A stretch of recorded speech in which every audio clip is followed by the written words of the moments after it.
if you're new to the podcast, you may not know that I am currently in a business partnership. I'm joined today with Adrian Smith, who is also in a business partnership.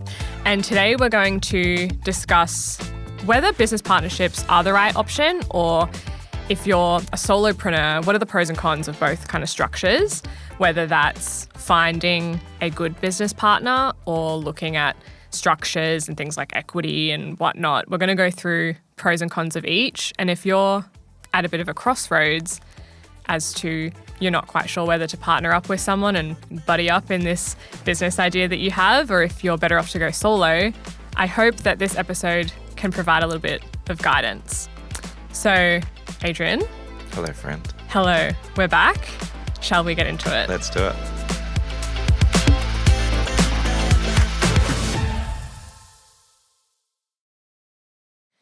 Okay, so I'm in a business partnership. You're in a business partnership. Yep. Do you recommend it?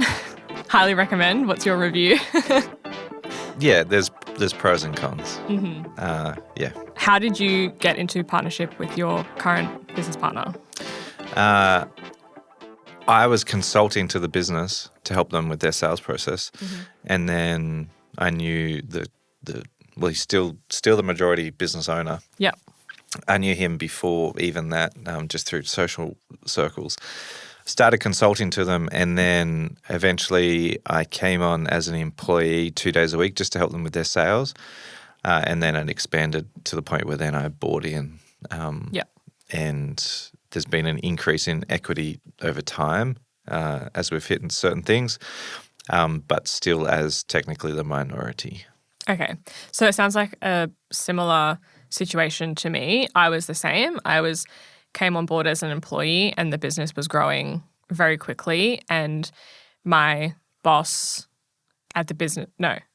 partner, who was my boss at the time, he has other businesses and he couldn't quite keep up with the growth and needed a hand. So then that's when I came on board as partner. So similar kind of trajectory for both of us. What would you say is your biggest pro with having a business partner? What's your favorite thing about it? I mean, the reason that it's great is someone to bounce ideas off and to talk and to kind of be in the trenches with. I mean, that's slightly different now in my business where so I've got more, so it's not just me and a business partner. There's 3 other equity like shareholders. Yep. So very much like smaller percentage. Are they involved with the operations though? So it's you and your business partner? Yeah, and even mostly, him too. Mostly you. Yeah, so he does, a couple of hours a week. Yep. But he does do some investment in the company too. So for cash, if it's needed, as we've grown, we've bootstrapped, mostly his boots. And so, yeah, there's benefits, so that's been helpful. But mainly having someone else to go, is this a good idea? Is this a good decision? And then thinking, just bouncing that off to see whether, like sanity check. Yeah. What about you? Yeah, same thing. I think when I came into my business, I had done a very little bit of freelance, but that was basically my business ownership experience. I had no idea what I was doing. So my business partner has been a really great mentor for me to learn the basics and learn how he does things. And it's built the confidence in me to now call the shots in my business. Because similar, my business partner, he is less active in the business than I am. So I have grown into the role of managing operations and stuff. So I'm very much calling the shots now. But I'm not sure if I could have done that could I? I would have worked it out, but there would have been a lot more mistakes. Yes. And a lot more money and resources wasted in me learning how to do that prior. So, yeah, my business partner was definitely a sounding board and a mentor. I will say, though, that I think for a little bit of time, I was using him as a bit of a crutch. Yes. In the sense of I wasn't challenging myself to take risks, and I was kind of outsourcing the risks to him because in my head he knew more, he was more experienced, whereas there is really no right or wrong way to do something, especially in business. Yeah. And I had to find the balance between using him as a mentor but not leaning on him too much to take the responsibility off me, if that makes sense. Yeah. Yeah. No, that's a thing. And I think like if you're currently in a business partnership, like you'll get it, that there is that tension. And depending on the split, depending on whether you're both working in the business, for us, obviously both of our significant others are less active or active in different ways than us. But if you're both full-time in the business, then there can be that tension of who do you outsource risk to, or like when a decision's made that is ultimately ends up being, okay, that wasn't the right path, and that's hurt us financially, or it's hurt us with clients or whatever. Then the tension comes because it's both your babies, and you both want to protect it and both want to see it succeed, but one of you has made the wrong decision, or a decision that was unwise in hindsight. That's where that's where it gets interesting. Yeah. Have you been in a situation where, say, like conflict resolution has needed to happen? Yes. Whether that's you've lost a heap of money, or maybe you've just had like a squabble. Like I have had many a squabble with my business partner. How do you go about that? It's hard because you both care deeply. Yeah. For us, there's one particular scenario where we years ago, it looked like we were going to have someone buy into the business who would have been a really good party to have. And it didn't land. We got like a couple of days out from signing contracts, like it was all going well, and then it fell over in the last minute. And it was ultimately it was down to because my business partner wasn't working more in the business than he is. And this particular party is well known and well resourced, really wanted him to be more active in the business. Okay. And some people just don't get along. And so ultimately that was the reason. For my own personal growth, it would have been really good if this individual came in and bought in. But that didn't happen, which is fine. And so we had to have some really straight conversations around, like, I was just disappointed. It takes a lot of time and effort to get parties interested, go through due diligence and get to that point. A lot of time, a lot of energy. And so I was just like, it was pretty gutting. In that situation though, is there a reality where your business partner did work more in the business? Like was that partnership, as in the partnership of this other company coming into your business, was that, I guess, doomed from the start because your business partner never would have invested that much time into the business? Does that make sense? I feel like I said a lot of words there. No. The words made sense. Had we known that was kind of where it was anchored, and there was probably other things that were unsaid that we didn't know, but that was kind of the crux of it. Yeah. Had we known, that would have we wouldn't have gone that far. But ironically, we then decided to really pursue a particular path, and then my business partner ended up actually putting a lot of hours into the business in that. Isn't that always the way? It was a good experience. I'm glad for it. I think it was a good decision that it didn't happen in the end. Okay. Whether I'm just convincing myself or not. But ultimately it was good, and we're in a good spot. But we had to have some really tough conversations. Yeah. I wrote a very long-winded email, which was like my grievances, and my business partner, he is a legend, and we had some straight conversations. We worked through it. Yeah. And that's happened a number of times. Yeah. It sounds like there's a bit of a pro and a con in there. That con, there may be issues that arise, and that if you were a solopreneur in that situation, you could have just potentially gone ahead with that decision, and there weren't as many hurdles to that decision being made. But a pro of that happening is that you have someone who you can have these frank conversations with and grow personally and professionally Yeah. with, and potentially grow further than you could have if you were on your own, because you have had these, quite earnest and frank conversations, Yes. quite emotionally charged conversations at times. Sometimes, yes. Some harsh words. Yeah. I think that comes down to, if you do have a business partner, really understanding your values and their values from the get-go. Yes.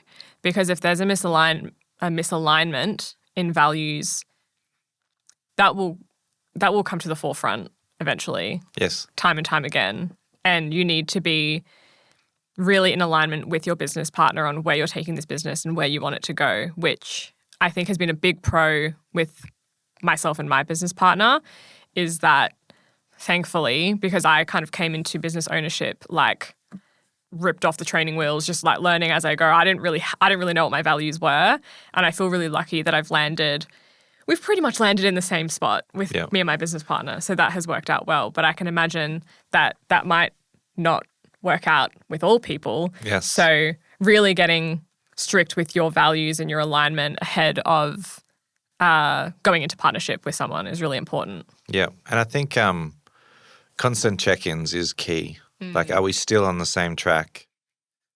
Do we still want the same things out of this business that we initially wanted? Yeah. And understanding the different roles you play in that business. So you are a shareholder, therefore an equity holder, and you have a position in the company. Those two things need to be separate. The way you fulfill your job to the best of your ability, because that's what you're employed to do. Yeah. You just also get benefit from that as a shareholder. Yeah. But then you need to put shareholder's hat on and go, okay, well, if I'm 50% equity owner, then what is the best thing for this business, this asset? Yeah. And you see it as an asset. And so sometimes that is, like just recently I said to my business partner, am I the right person? Like, just to check in. Am I still the guy that takes us to the next level? Like, am I still that guy? Because as an equity owner or shareholder, I want to make sure that this business does the best it possibly can. And so I need to look at every position and go, are these people in the seats the best people to get us to where we want to go to, including myself? And that's a really tough thought. Yeah. So you wear two different hats. Yeah. I hadn't really thought of it with that much of a distinction before. I've always seen my role as operationally in the business as very much linked with the long-term business goals as well. I guess I wear both hats on top of each other at all times. I've never taken off the two hats and thought about it separately, because I've assumed that if, operationally the day-to-day leads to that long-term growth. Should we go to an ad and then can we dive into that a little more? Yes, I would love to. Let's take a break and let's have a therapy session after the break. If you're after personal financial advice, don't get it from a podcast. But if you want guidance tailored to your situation, head to moneypodcast.com.au and click Get Help. We'll connect you with one of our trusted professionals, financial advisors and mortgage brokers, who work with people right across Australia. No matter where you are, they can help. Now, before we get back to the show, a quick reminder to protect your financial life. That means having income protection sorted. It means having death cover if there's any debt or dependents relying on you. It means getting your personal insurance in order. Most people insure their car, they insure their house, but what about themselves? Sky Wealth, who support this podcast, are specialist financial advisors who can help you get the right cover in place. Their advice is often more comprehensive and better value than going direct through your super. Book a complimentary 15-minute chat at sky.com.au. That's skye.com.au. And they'll point you in the right direction. I've got these two hats on top of each other. Let's take one hat off at a time, and I need you to quiz me on this. Let's go through that. Yeah. So we, like in our notes, we talked about mentors here. Yeah. My mentor, he was the one that really made this prominent in my mind. Because when we're going through and I had that big discussion, we had someone nearly buy in, then we didn't. He said, your job as CEO is to grow the business. You benefit from it because of that, whether it's in dividends or equity as it grows in value, blah, blah, blah, blah, blah. Yeah. And so he said the same thing. You own your house, you pay a mortgage, you live in your house. For that asset to grow, you will need to make decisions along the way for its long-term value. Whether you do an extension, whether you do this. So that is, in business land, you are a shareholder looking at your asset going, what is the thing that we need to do to get the most value out of this asset? Yeah. The person that executes that just happens to be you. Yeah. And so as a business owner, you look at your business and you say, okay, I've got this electrical company, we've got 50 employees, we're doing really well. I benefit from whether it's profit, blah, blah, blah. What is the best decision to make to get this business to the next level? Is someone that's sitting in a chair in our business stopping us from reaching our potential? Yes, no. Oh, CEO. Happens to be me, but now take my CEO hat off. I'm just an employee in this discussion. Yeah. Am I performing? Okay, I'm picking up what you're putting down now. Yes, I understand. And I think perhaps my long-term goal with the business is to probably step away from the business and let it run without me. Is that the goal for most business owners, I would say? You got to be clear on that. Yeah. Because there's a lifestyle business and then there's like business to grow. Like in tech, it's you grow something and you try and get the big earn out and see you later. As an electrician, you might go, well, I just want it to pay for my lifestyle. Yeah. Or I want to grow it. I want to have 1,000 employees and I want to be a massive electrical company and then sell to a strata company that owns, whatever it is. Yeah. But you raise a good point, like getting really clear on why are you in business? Yes. Yeah. I think for me, it is the lifestyle business. Yeah. And I would love to move away and let the business run on its own without me. And I think that is something I've been working on over the last few years is delegation and not being a control freak and all of those skills. So I think at this stage of my business right now, I'm wearing both of the hats of what at the moment the long-term growth of the business does require me, but I'm not attached to that idea of it needs to have me. In fact, I would love if it didn't need to have me because that means my version of success is that I've built something that doesn't require me to be in it day to day. I can take a holiday. I can perhaps start another business. I can do whatever the hell I want because this thing runs without me. So yeah, I think we're on the same page in terms of me looking at it from an employee, I guess, and a shareholder. Yeah. At the moment, I think the things I need to do to make both of these goals work are quite entwined at the moment. Of course. But long term, it's probably shifted my thinking to even put a plan in place of how I can unentwine, disentangle these two hats. Yeah, and because you look at it to go, I perform a function in the business that anyone else could do. Yeah. Right now, you are the best person for that because you've got the passion, you've got the energy, you've got the invested interest because you've got equity. But someone might turn up on your doorstep next week who's really well experienced in growing agencies. Yeah. And you go, hang on a second, they could really take this to the next level. It's great for them. It's great for the team because they all, develop. It's great for me as a shareholder because my business now has someone at the helm that's really better at me for this season of the business. But it also doesn't mean that's forever. That could just be they need to come in for the next 2 years to really get us to grow and then whatever happens. Yeah.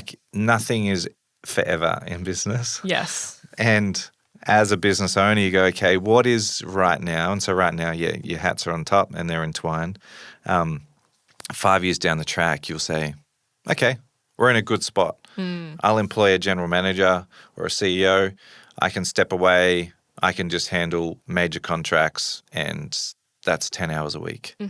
And that's perfect. Yeah. So even if I guess you are a solopreneur, being across the pros and cons of a business partnership is really important because you might need to move away from the business. The best thing long-term growth-wise is to bring someone else in. Yep. And having that self-awareness that your strengths might not be what's in alignment for the long-term growth of the business. Yeah. Yeah, I hadn't thought of it that way before because I guess, you always think that I had always thought that eventually I was going to move away from the business at some point. And that might involve even perhaps bringing in someone else as a partner onto the business. So have you seen LCMT, Adrian Portelli? yeah. So this is where solopreneur versus... That's the raffle. Yeah. The raffle thing. Yeah. So what's really interesting as a solopreneur, so he is the face of that raffle brand. So he's in your face on your iPhone or your phone, like running these ads. My face, yeah. And he's he might be holding $1 million, but it's his face. Mm-hmm. And so as a solopreneur, you're building your personal brand that's attached to a business. Mm-hmm. But your personal brand is the thing that's attached and the thing that actually holds the value in the business. Mm-hmm. What Adrian is trying to do now is trying to actually hand it on. And so he's got other people that are saying, they're holding the cash and it's not as effective. Yeah, because everyone people knows are attached to him. Exactly right. And so as a solopreneur, you need to get really clear on, is this business forever?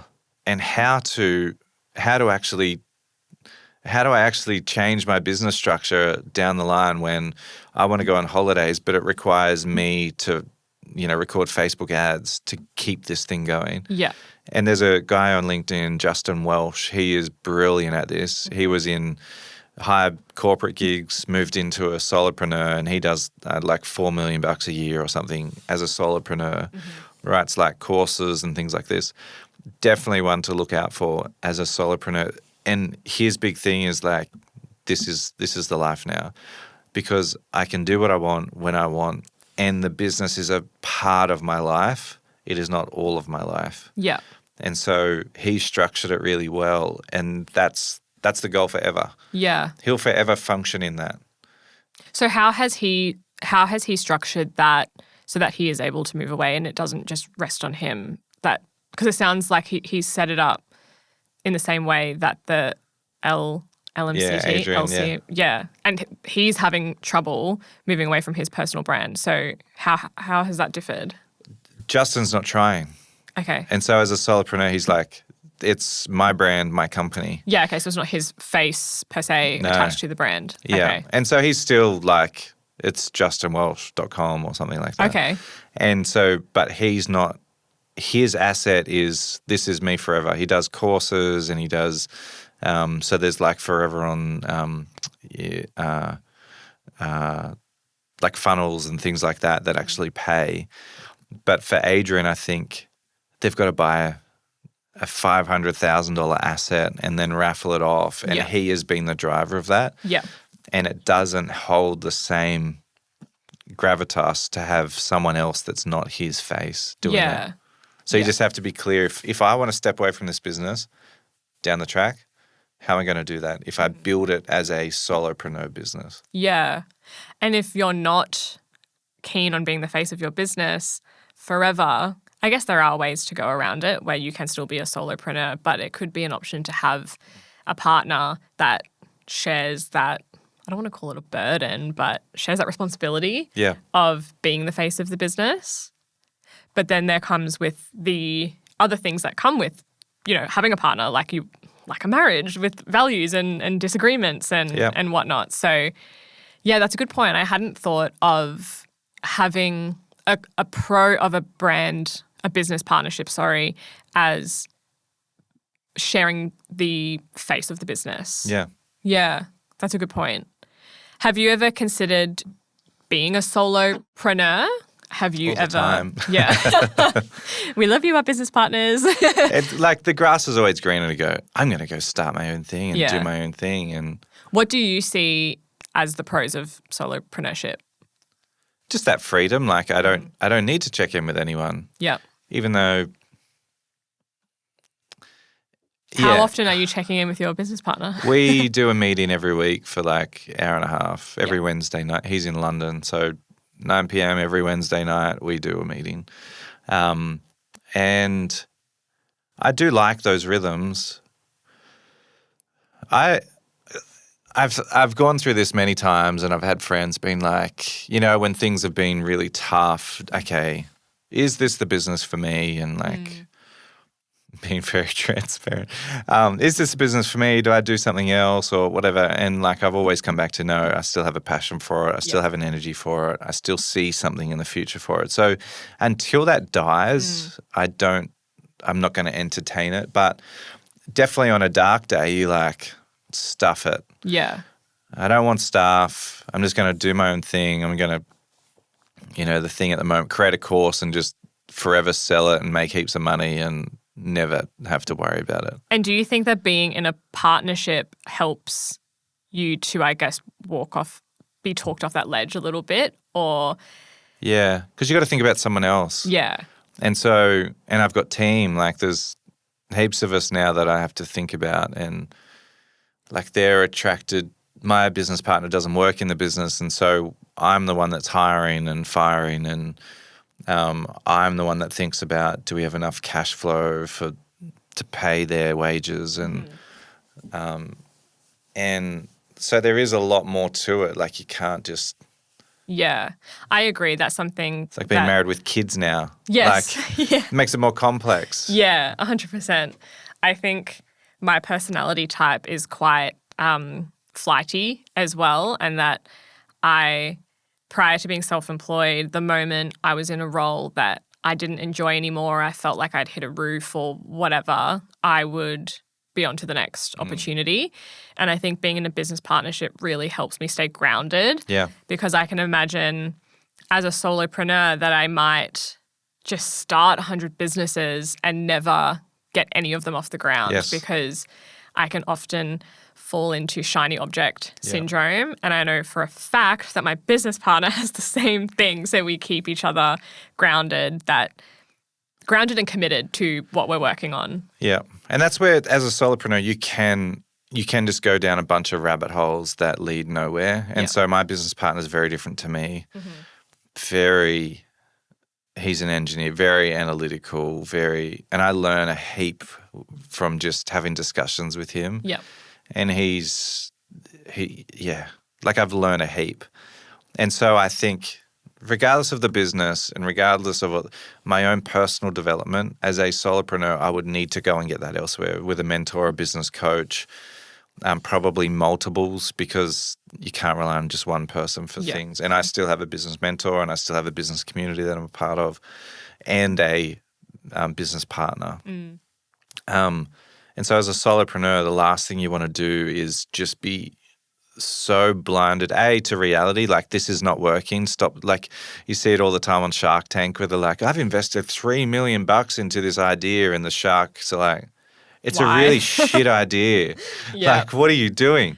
And in that situation, if you had a business partner or someone who could call you out on your shit, then it would be, you wouldn't even get onto Shark Exactly Tank. right. Yeah. Yeah, and you could have moved on to the next idea that is working or whatever. Yeah. And so as a solopreneur, you need to make sure that there is someone in your life or a couple of people in your life that are really honest with you to go, hey man, like, is everything okay? Like, I don't know is this actually working? Like, really be honest. And the same in a business. Let's not, I know I can manipulate my business partner in certain ways. Like, you just figure out how they work. But you got to be open to being like, Adrian, that's not a good idea.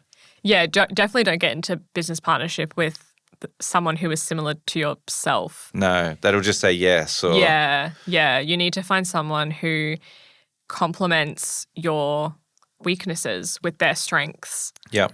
And who you feel comfortable having really frank and transparent conversations with, and you can call each other out on your weaknesses. Yeah. And having that mutual understanding that you're on the same team, and it is very much like a marriage or like a relationship. You need someone who you know that you're on the same team with and you're working towards a common goal. So if my business partner calls me out on probably being a control freak or taking something way too seriously, that I don't take it personally because we're working towards a common Yes. goal. Yeah. It's like, it's not that deep. It's just, remove your egos from the situation. Yes. And some people, I don't know if they can do that. No. So perhaps partnership is not for them. And that's when being a solopreneur is perhaps a better option. Ego is a killer. Yeah, you got it. You can't have ego. Well, it needs to be a healthy ego. Yeah. And it needs to be, we are both in this. You can't go into a business partnership going, I'll show them, or I will. I'm the main guy, and that's like just where it gets really toxic. Is like, and it's hard because if one works more in the business, like we were chatting before, our business partners aren't as active in the ways that we are active in the business. Yeah. And sometimes in the dark of the night, you can feel really frustrated by that. Yeah.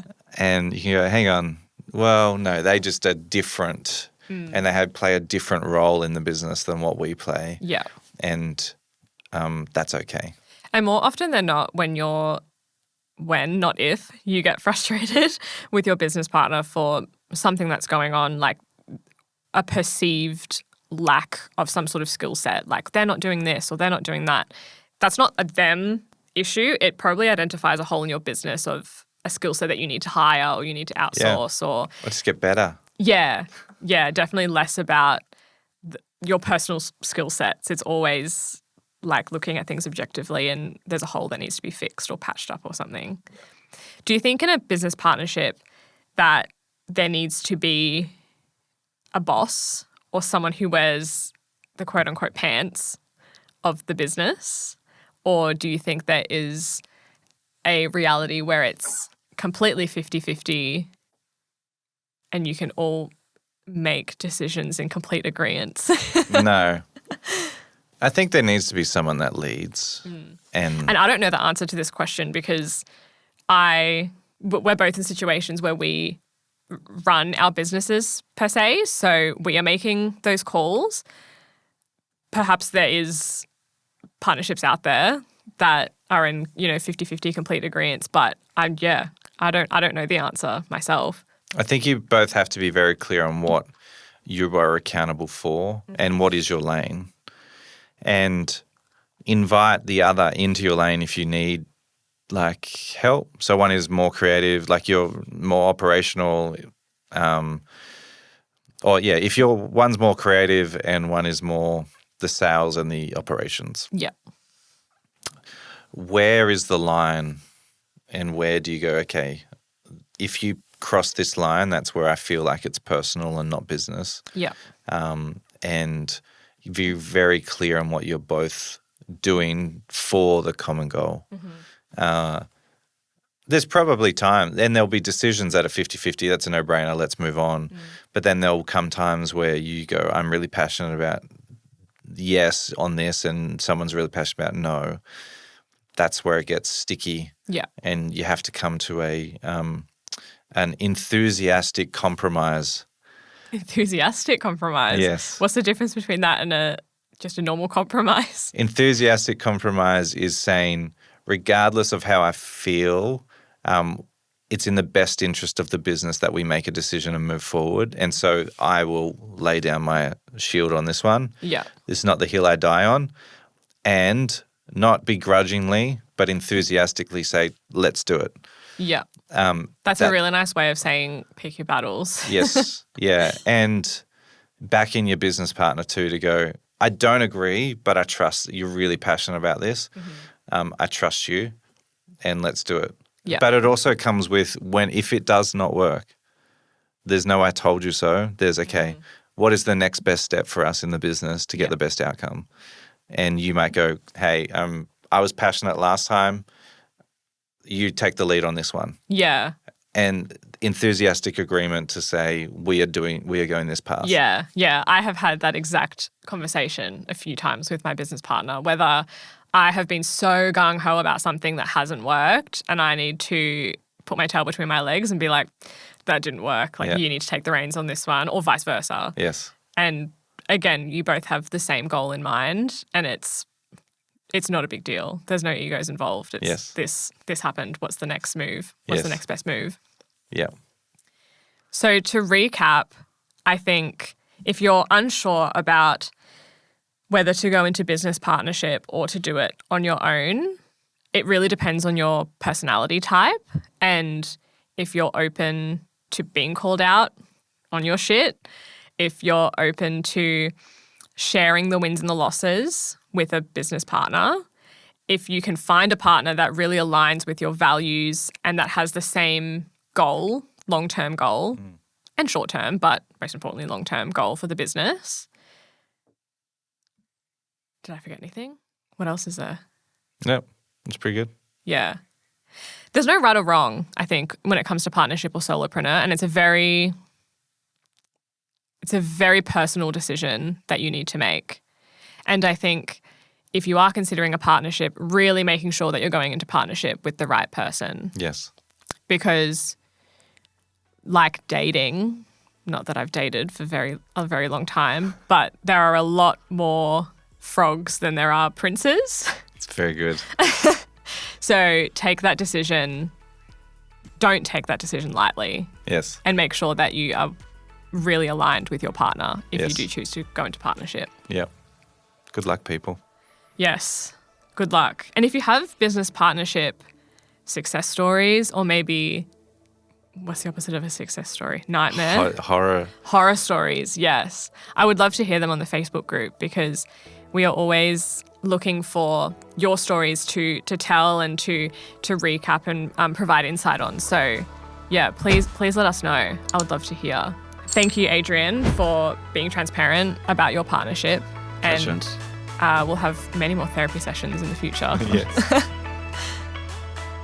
Any advice is general financial advice only, which does not take into account your objectives, financial situation, or needs.